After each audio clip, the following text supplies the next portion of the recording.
Hello everyone, welcome back to my YouTube channel research home science by Varshika ma'am. Home science की जो classes चल रही थी इसमें हम लोग देख रहे हैं टीजीटी के होम साइंस में आए हुए सभी पिछले वर्षों के प्रश्नों को। तो हम लोग यहाँ पे पीवाईक्यू प्रश्नों को सॉल्व करेंगे। हम लोग 2004 से लेकर के 2021 तक में जितनी भी टीजीटी की परीक्षा हुई है गृह विज्ञान के, उसके सभी पुराने प्रश्नों को सॉल्व कर रहे हैं। अभी तक इस सीरीज़ में 2004 का प्रश्न कंप्लीट हो चुका है, 2005 में भी एक पार्ट कंप्लीट हो चुका है। अब आपके सामने ध्यान दीजिएगा, शुरू होने जा रहा है 2005 का पार्ट 2। अब इसमें हम लोग पूरा 125 तक कंप्लीट करेंगे। ये प्रश्न शुरू होगा आज 51 नंबर के प्रश्न से। अगर आपने 1 नंबर से प्रश्न नहीं देखा है तो आप वीडियो पहले देख लीजिएगा, तब यहाँ सॉल्व करिए, ताकि आपका एक क्रम बना रहे, आपको एक पैटर्न समझ में आता रहे। देखिए, किसी भी परीक्षा में पीवाईक्यू प्रश्न सॉल्व करना बहुत ही ज़्यादा इंपॉर्टेंट होता है, क्योंकि 60 से 70% तक क्वेश्चन रिपीट होते हैं। और दूसरी बात, आपको पैटर्न भी पता चलता है कि किसी एक स्पेसिफिक एग्ज़ाम में किस तरीके के एग्ज़ाम या किस तरीके के क्वेश्चन ये फ्रेम किए जाते हैं। तो यहाँ पे भी आपको सारे क्वेश्चन जो है वो टीजीटी को टारगेट करते हुए ही है। और ये कौन सी बुक है ये हमने आपको पहले वीडियो में भी बताया हुआ है। तो आप लोग 2004 से जो सीरीज़ कंटिन्यू है उसे देखते चलिए, आपको यहाँ पे सारी क्लासेस फ्री में प्रोवाइड कराई जाएंगी। चलिए शुरू करते हैं आज का वीडियो। पहला प्रश्न है, निम्नलिखित में से कौन सा रंग गौरवशाली, प्रभावशाली और संपन्न माना जाता है? आंसर होगा बैगनी रंग। बैगनी रंग को गौरवशाली, प्रभावशाली और संपन्न माना जाता है। इसी के साथ इसे ही शाही रंग, रॉयल रंग या राजशाही रंग भी कहा जाता है। नीला रंग कहा जाए तो ये पुरुषोचित रंग कहलाता है। सफ़ेद रंग स्वच्छता एवं कोमलता का प्रतीक होता है। काला रंग विरोध का प्रतीक होता है, शोक का प्रतीक होता है। तो ये वाले प्रश्न भी काफ़ी बनते हैं। यहाँ आंसर हो जाएगा ऑप्शन नंबर 2। अब देखते हैं क्वेश्चन नंबर 52।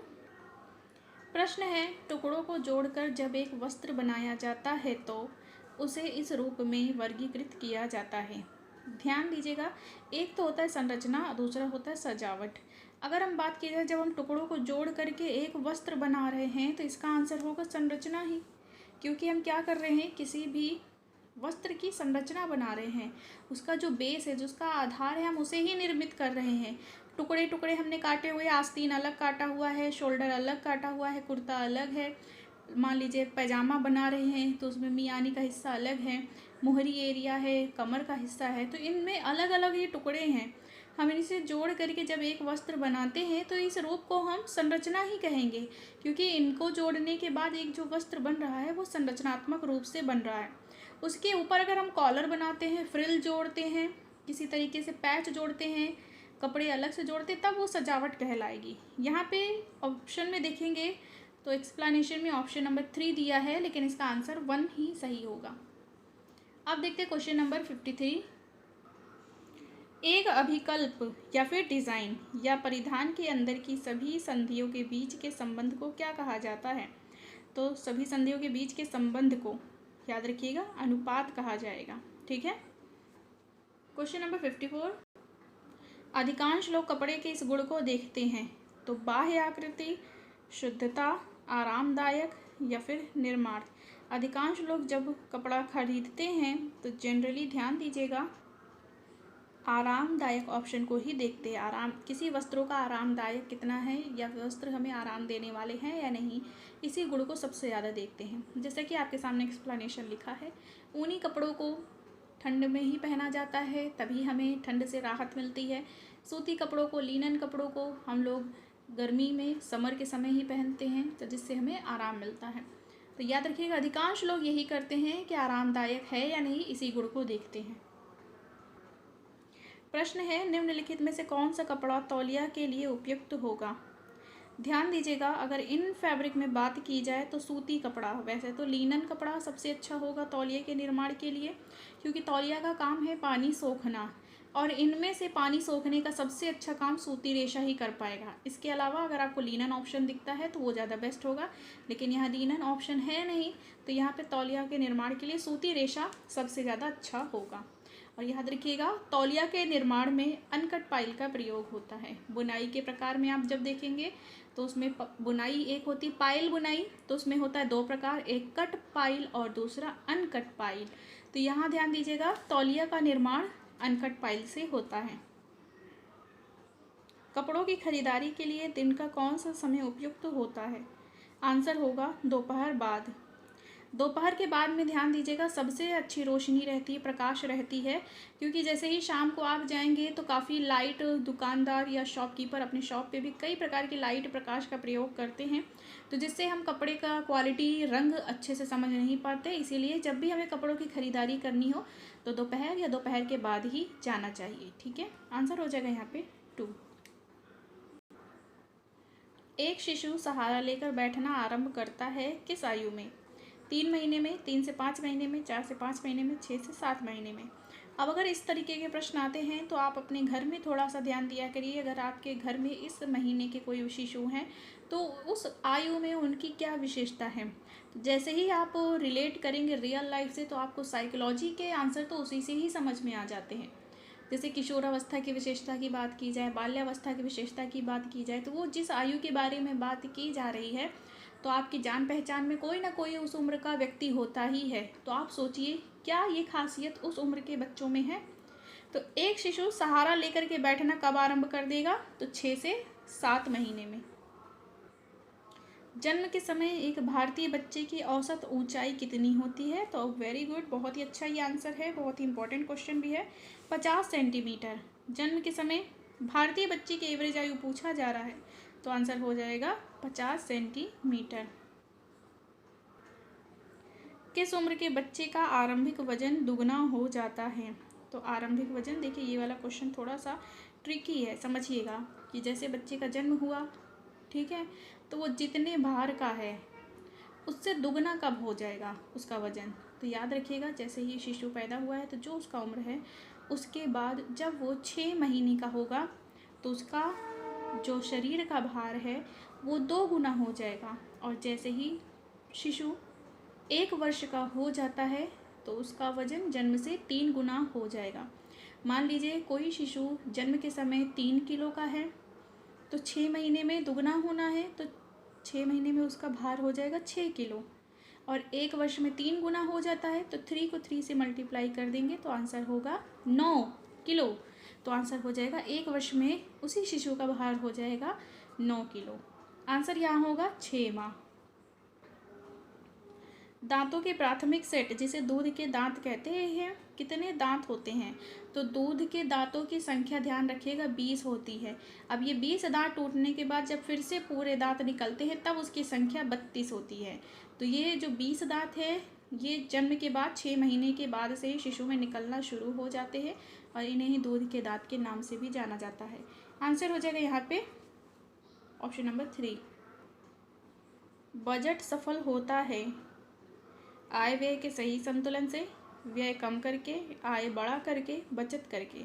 बजट तभी सफल होगा जब हम आय और व्यय का सही संतुलन कर लें। ठीक है, याद रखिएगा बजट के कई प्रकार भी होते हैं जैसे कि बचत का बजट, घाटे का बजट, संतुलित बजट, इसके अलावा प्रमाणित बजट, औसत बजट, इसी तरीके से आंशिक बजट, पूर्ण बजट, कई प्रकार के बजट होते हैं। तो बजट क्या है? हमारे पास जितनी इनकम है हम उन्हें अपनी आवश्यकताओं में खर्च करें, जैसे रोटी कपड़ा मकान, ईंधन, शिक्षा, चिकित्सा, मनोरंजन, इन सब में खर्च करें। तो ये कोशिश करनी चाहिए कि हमें जितनी आय है हम उसी के अंदर ही व्यय कर लें, हमें कहीं से किसी से उधार ना लेना पड़े। और कोशिश ये करें कि भविष्य के लिए कुछ ना कुछ पैसे बचा के रखें। तो याद रखिएगा बजट सफल कब होगा? तो आय और व्यय का सही संतुलन होने से। आंसर हो जाएगा ऑप्शन नंबर 1। प्रश्न है MMR टीका कितने माह में दिया जाता है? तो आंसर होगा ऑप्शन नंबर 2। MMR का टीका 15 माह में दिया जाता है। अगर आपने टेलीग्राम ज्वाइन नहीं किया है तो इसी के डिस्क्रिप्शन बॉक्स मतलब जहाँ पे इस वीडियो के बारे में डिटेल लिखा है उसी पे क्लिक करेंगे आप तो आपको टेलीग्राम का लिंक मिल जाएगा। उस पर क्लिक करके आप डायरेक्ट टेलीग्राम ज्वाइन कर सकते हैं जहाँ पे आपको MCQ क्वेश्चन, क्विज़ आदि सॉल्व कराए जाते हैं और लेटेस्ट जानकारी भी दी जाती है। अब देखते हैं क्वेश्चन नंबर 63। इन्फ्लुएंजा आगे है, नज़दीकी संबंध और हवा से फैलने वाला रोग है। Influenza option number 1। Question number 64, बचत के लिए धन का उपयोग कैसे किया जाना चाहिए? तो सबसे अच्छा तरीका है इनमें सब में ऑप्शन देख लीजिएगा आप, बीमा पॉलिसी में लगाना। अगर हम बचत को, जो धन है हमारा, विनियोग के साधन में लगाएंगे, निवेश करेंगे बीमा पॉलिसी में, तो ये सबसे अच्छा उपयोग कहलाएगा। बाह्य सज्जा में महत्वपूर्ण है, याद रखिएगा, बाह्य सज्जा की अगर बात की जाए तो रंग सबसे महत्वपूर्ण होता है, क्योंकि बाह्य सज्जा मतलब कि जो घर के बाहर की सज्जा डेकोरेशन है। तो अगर बाहर से जो घर है हमारा रंगहीन होगा तभी वह अच्छा नहीं दिखेगा। बाकी घर के बाहर फर्नीचर लगाना कोई आवश्यक नहीं है, घर के बाहर बहुत ही ज़्यादा प्रकाश युक्त करना आवश्यक नहीं है, क्योंकि दिन में तो सतही प्रकाश रहता है। पुनरावृत्ति जैसा सजावट का कोई इसमें महत्व ही नहीं है। तो बाह्य सज्जा में रंग का सबसे ज़्यादा महत्व है।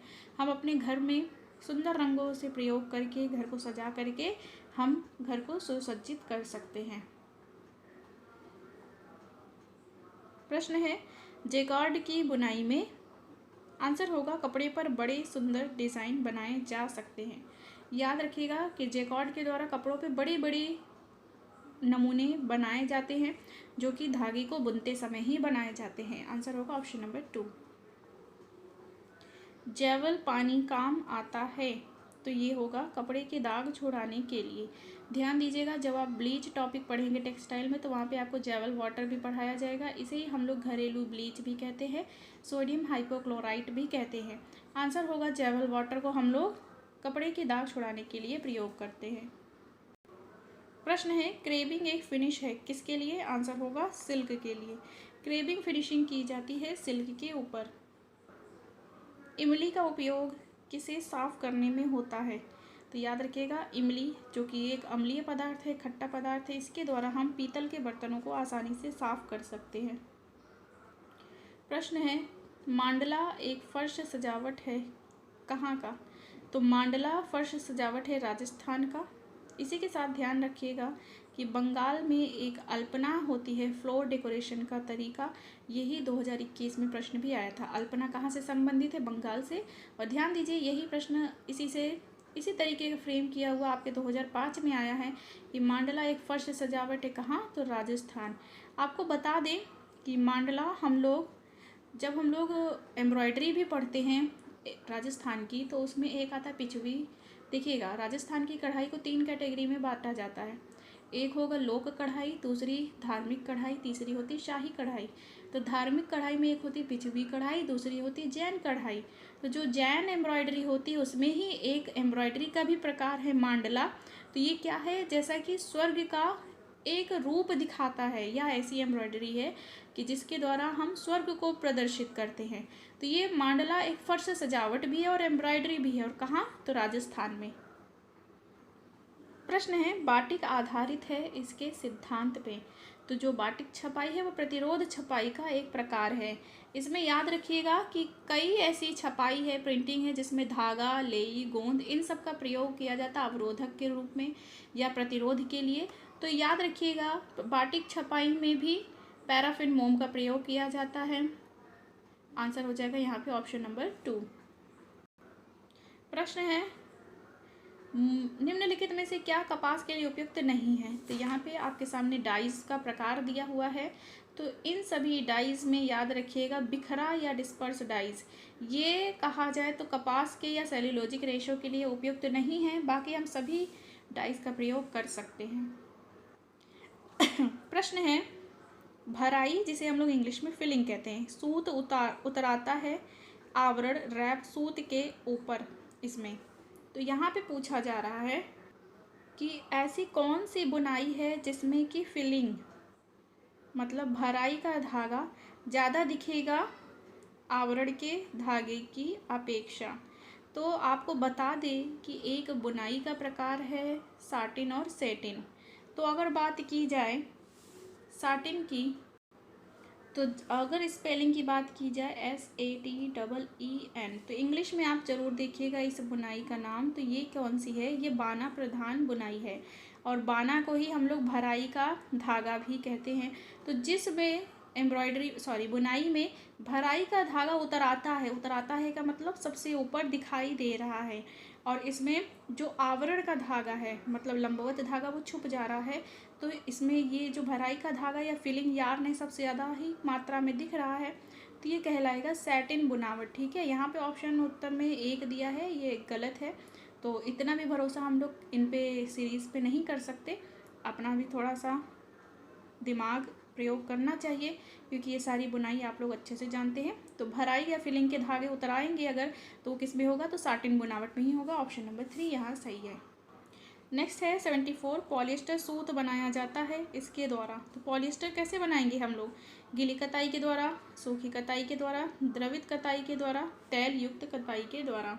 तो आपको बता दें कि जो पॉलिएस्टर सूत अगर हमें बनाना है तो हम इसे द्रवित कताई द्वारा बनाएंगे। कैसे, जो पॉलीमर हैं, प्लास्टिक हैं, उन्हें हम गलाएंगे, पिघलाते हैं, तो जैसे वो लिक्विड फॉर्म में आता है, तो जैसे वो लिक्विड फॉर्म में आया मतलब द्रव फॉर्म में आ गया, इन्हीं को हम रेशे का रूप दे देंगे। आंसर होगा ऑप्शन नंबर 3। प्रश्न है, रंगों के नाम इसके द्वारा दिए जाते हैं। तो रंगों के नाम किसके द्वारा दिए जाएंगे, तो यहाँ पे है ऑप्शन छठा, जिसे इंग्लिश में ह्यू कहते हैं, मान, तीव्रता या फिर उद्गम। हमें रंगों का नाम जानना है तो उसे हम लोग ह्यू कहेंगे। ठीक है, अब कैसे कहेंगे, तो याद रखिएगा कि रंगों के नाम इसके द्वारा दिए जाते, कैसे, ह्यू के द्वारा।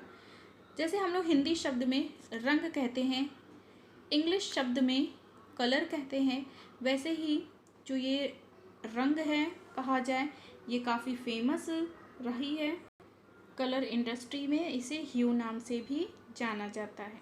ठीक है, आंसर हो जाएगा यहाँ पे ऑप्शन नंबर 1। अब प्रश्न है 76, निम्नलिखित में से कौन प्राथमिक रंग नहीं है। तो याद रखिएगा प्राथमिक रंग 3 होते हैं, पीला, नीला, लाल। ऑप्शन है पीला, नीला, लाल, हरा यहाँ पे नहीं होगा। तो इनमें से कौन प्राथमिक रंग नहीं है, तो आंसर हो जाएगा हमारा ऑप्शन नंबर 3।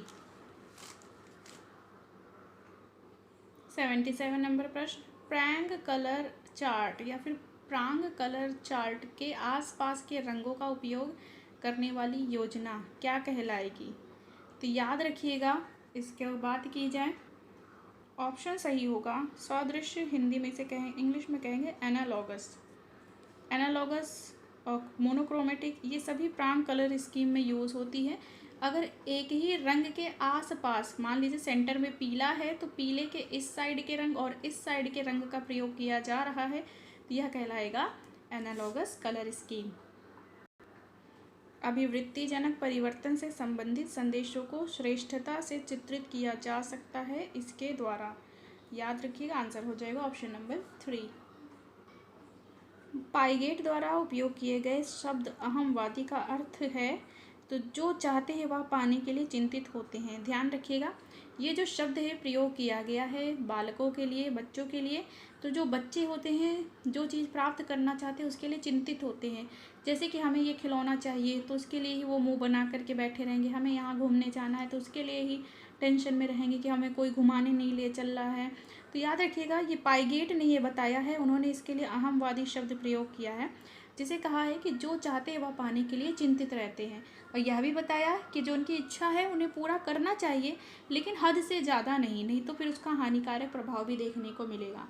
यहाँ आंसर सही होगा ऑप्शन नंबर 1। असंयम मूत्रता समस्याजनक होती है यदि पूर्व विद्यालयी बच्चों में रात के समय देखी जाती है। ठीक है, ध्यान दीजिएगा कि जो असंयम मूत्रता है, वैसे तो मूत्र पे नियंत्रण हो जाना चाहिए 2-2.5 साल से ही, 2-2.5 वर्ष का हो जाए बालक तभी से, लेकिन अगर बच्चा रात में टॉयलेट कर दे रहा है तब भी, तो यह कहलाएगा असंयम मूत्रता और यह एक प्रकार की समस्या के अंतर्गत आएगी। प्रश्न है 82, एक विशेष आयाम में वस्तुओं की तुलना करना और उन्हें व्यवस्थित करने की क्षमता को कहा जाता है। आंसर होगा श्रेणीकरण। प्रश्न है 83, सभी संस्कृतियों में शिशु लगभग एक ही आयु में तुतलाना आरंभ करते हैं, जो यह दर्शाता है कि यह व्यवहार प्रभावित होता है इसके द्वारा। तो आंसर होगा प्रबलन के द्वारा या रीइंफोर्समेंट के द्वारा। प्रश्न है अनौपचारिक शिक्षा के लिए पाठ्यक्रम कैसा होना चाहिए? तो सरल। अनौपचारिक शिक्षा है तो पाठ्यक्रम यहाँ पे अगर बात की जाए तो सरल होना चाहिए। वैसे तो इसका सही आंसर लचीला शब्द होना चाहिए, ठीक है, याद रखिएगा, करेक्शन कर लीजिए। अनौपचारिक शिक्षा के लिए पाठ्यक्रम कैसा होना चाहिए? लचीला, अर्थात लोगों की आवश्यकता अनुसार होना चाहिए, ठीक है। और इसमें वैसे भी कोई सिलेबस या पाठ्यक्रम निश्चित नहीं होता है, फिर भी हम किसी को कुछ ट्रेनिंग देना चाहते, सिखाना चाहते, तो वो लचीलापन वाला होना चाहिए ताकि व्यक्ति की आवश्यकता के अनुसार हम उसे परिवर्तित भी कर सकें। यहाँ पे सही आंसर होना चाहिए ऑप्शन नंबर 3। प्रश्न है धीमा विकास करने वाले बच्चों को इसके द्वारा पहचाना जाता है? गति, कुशलता, समन्वय में देरी, ठीक है, यही एक पहचान है धीमा विकास करने वाले व्यक्तियों में। प्रश्न 86 गृह विज्ञान में ट्रेनिंग दी जाती है? तो गृह विज्ञान, घर का विज्ञान, होम मेकिंग में, बच्चों और गृह की देखरेख में, गृह और व्यवसाय की देखरेख में, खाना पकाने और गृह सजाने में। तो याद रखिएगा जो गृह विज्ञान है सबसे मुख्य है कि ये ट्रेनिंग दी जाती है बच्चों और गृह की देखरेख के बारे में। प्रश्न है गृह विज्ञान है तो गृह विज्ञान लड़कों और लड़कियों दोनों के लिए है, तभी तो देखिए आप बालक और बालिका दोनों वर्ग में ही फॉर्म फिल किए जाते हैं। तो लड़के भी होम साइंस पढ़ रहे हैं, ऐसा कोई भी निश्चित नहीं है कि लड़कियों के लिए ही आंसर हो जाएगा ऑप्शन नंबर 4। 2 वर्ष से कम के शिशुओं का वजन नापने का सबसे अच्छा यंत्र होता है लीवर बैलेंस, ठीक है, यहाँ पे डिटेल आप देख लीजिएगा। अब देखते हैं हम लोग प्रश्न 89। अगर एक बच्चे में पौष्टिकता की कमी है तो उसके सर की परिधि कैसी होगी? तो छाती से छोटी होगी, ठीक है। अगर एक बच्चे में, किसी बच्चे में पौष्टिकता की कमी है तो उसके सिर का जो परिधि है, आकार है, वो छाती की परिधि से छोटी होगी, ठीक है। आंसर यहाँ सही हो जाएगा ऑप्शन नंबर 1। मरस्मस बीमारी पाई जाती है तो आंसर होगा 1 वर्ष से कम के बच्चों में। मरस्मस रोग भोजन में प्रोटीन और कैलोरी दोनों की कमी से होने वाला रोग है। आंसर यहाँ पे हो जाएगा ऑप्शन नंबर 2। अब देखते क्वेश्चन नंबर 91। मरस्मस से प्रभावित बच्चा चिड़चिड़ा होता है क्योंकि कमज़ोर होता है, ठीक है। कमजोरी के कारण भी, बीमारी की स्थिति में भी इंसान चिड़चिड़ा हो जाता है, तो बच्चों में भी यह गुण देखे जाते हैं। आंसर होगा ऑप्शन नंबर 1। प्रश्न है 92 नाइट ब्लाइंडनेस का अर्थ है?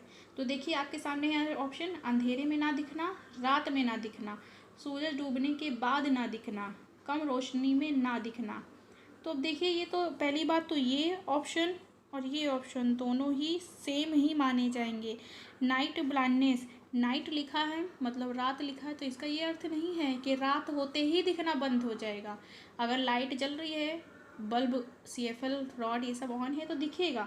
नाइट ब्लाइंडनेस का ये अर्थ है कि अंधेरे में नहीं दिखता है, ठीक है, अंधेरे में नहीं दिखता है। प्रश्न है विटामिन ए की कमी से सबसे खतरनाक स्थिति है? तो देखिए वाइट आउट स्पॉट मतलब आंखों पे तिकोने आकार में ग्रे कलर के धब्बे पड़ना, केरेटोमलेशिया, कॉर्नियल जेरोसिस और जेरोप्थेल्मिया। ये चारों ही ऑप्शन कहा जाए तो विटामिन ए की कमी से होने वाले नेत्र संबंधी डिजीज़ ही है, जो कि एक के बाद एक सबसे वर्स्ट कंडीशन आती जाती है। इनमें भी सबसे खतरनाक स्थिति कही जाएगी जेरोप्थेल्मिया, ऑप्शन नंबर 4। प्रश्न है 1 वर्ष से 5 वर्ष तक के बच्चों के लिए विटामिन ए की बड़ी डोज कितनी होती है? तो यहाँ सही हो जाएगा ऑप्शन 1। प्रश्न है 5 वर्ष के बच्चे को विटामिन की दी जाने वाली डोजेस की संख्या कितनी होनी चाहिए? आंसर हो जाएगा 11। डोजेस मतलब खुराक, तो याद रखिएगा कि 1 से 5 वर्ष के बच्चों को विटामिन ए की दी जाने वाली डोजेस की संख्या 11 होनी चाहिए। मतलब हम 11 बार में दे सकते हैं विटामिन ए की खुराक। बच्चों को प्रथम डोज 6 माह पर दिया जाता है और 5 वर्ष तक यह लगातार 6 माह पर दी जाती है। सरकारी अस्पताल में यह खुराक मुफ्त में दी जाती है। अब देखते क्वेश्चन नंबर 96।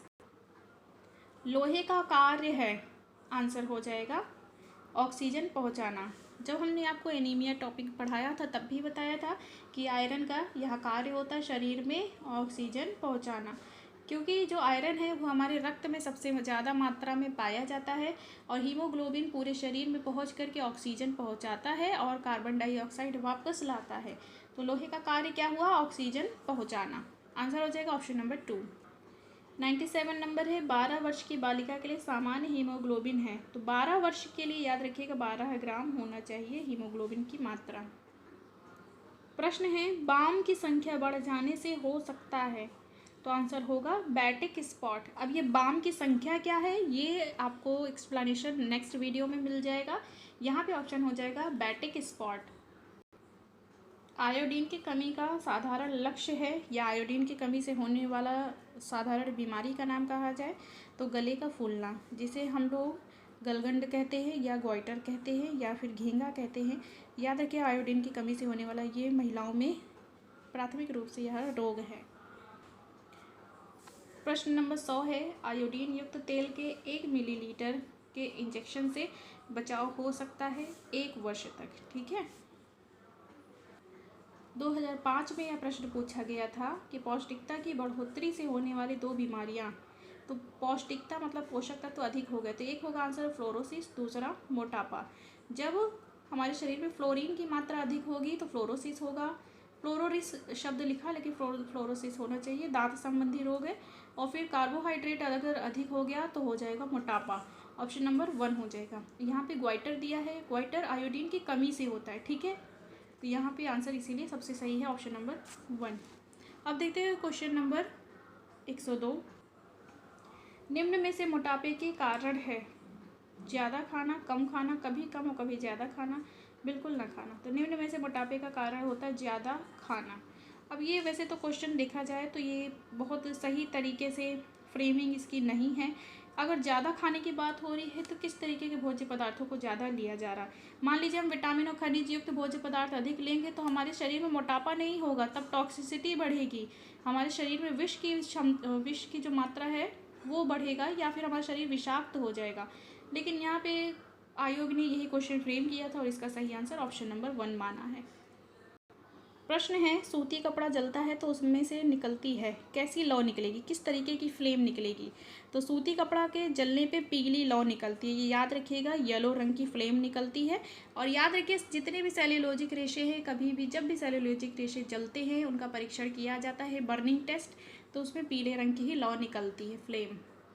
प्रश्न है, रेयॉन को धोने वाले डिटर्जेंट में क्या होना चाहिए, एसिड, अल्कोहल, इनमें से कोई नहीं या फिर दोनों। तो रेयॉन को धुलने वाले डिटर्जेंट में ना एसिड होना चाहिए ना अल्कोहल होना चाहिए।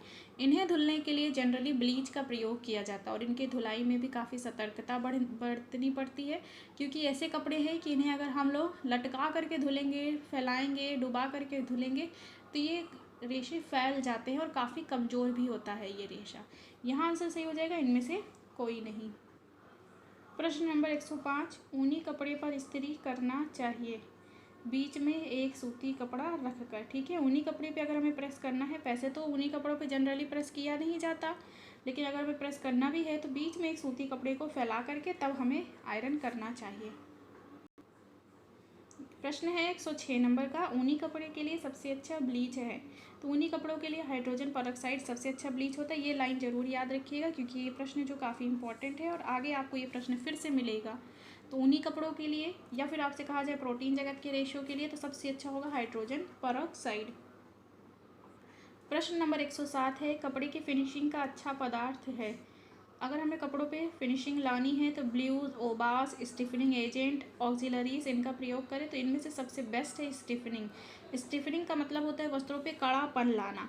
तो जैसे हम कलफ का भी प्रयोग करते हैं तो वो भी फिनिशिंग का ही प्रकार है। तो इसके द्वारा भी वस्त्रों में चमक आ जाती है, नयापन आ जाता है, फिनिशिंग हो जाती है।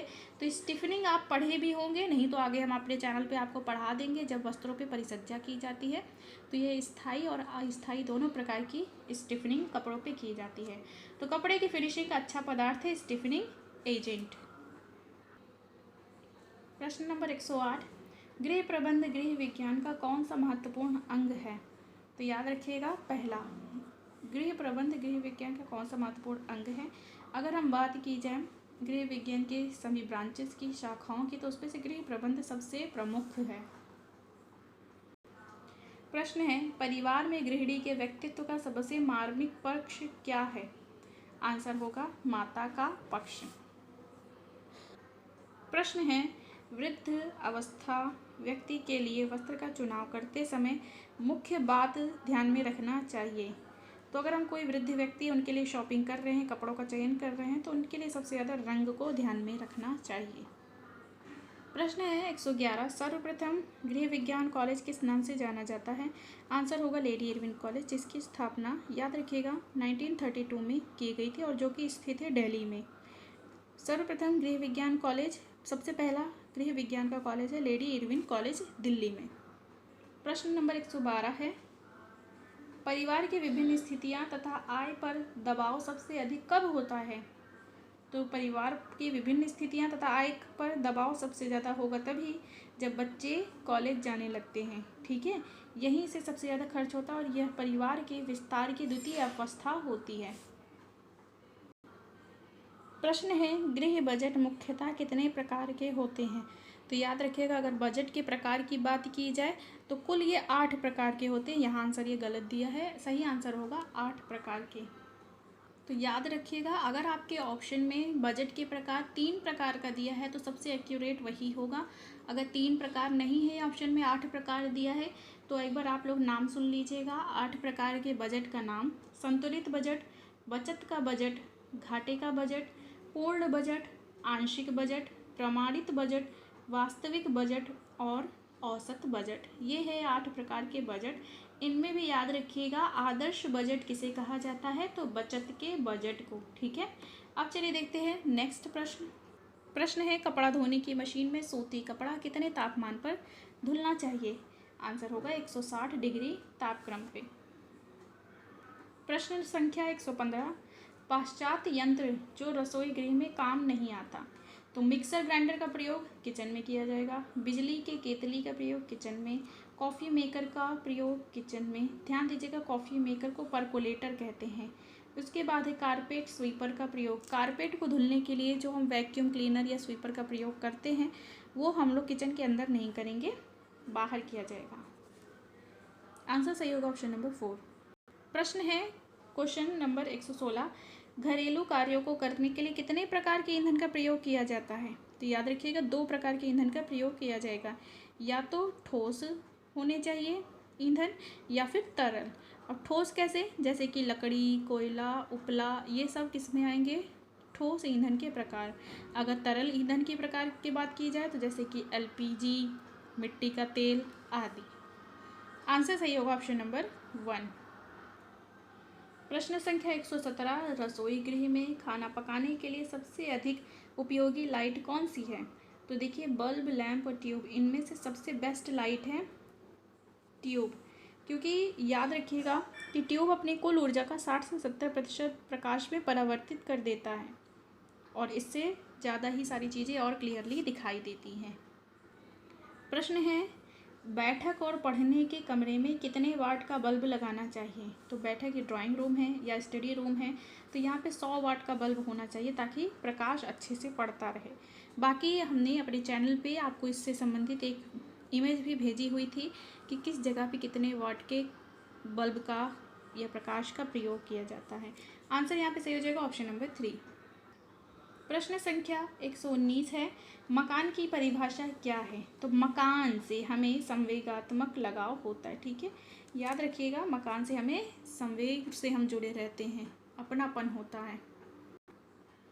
प्रश्न है, पराग कलर चार्ट के अनुसार 3 प्राथमिक कलर कौन से हैं? अब देखिए, 2005 की ही परीक्षा में ये प्रांग कलर स्कीम से आपसे 2 प्रश्न, दूसरा ये प्रश्न सेम वही पूछा जा रहा है। यहाँ पराग लिखा है, सही शब्द होना चाहिए प्रांग कलर स्कीम, यहाँ पे प्रांग शब्द होना चाहिए था। तो प्रांग ने 3 प्राथमिक रंग बताए हैं, प्राइमरी कलर्स, जो कि है लाल, पीला और नीला। Option number 2।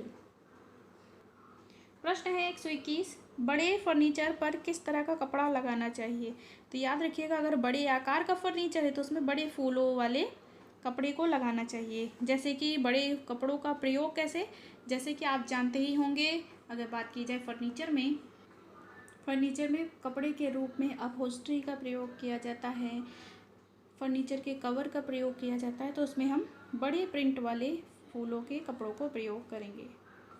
प्रश्न है, लंबी गर्दन की स्त्रियों के ब्लाउज का गला कैसा होना चाहिए? तो जिनकी गर्दन लंबी है उन्हें चौकोर गले वाला कपड़ा पहनना चाहिए या ब्लाउज पहनना चाहिए।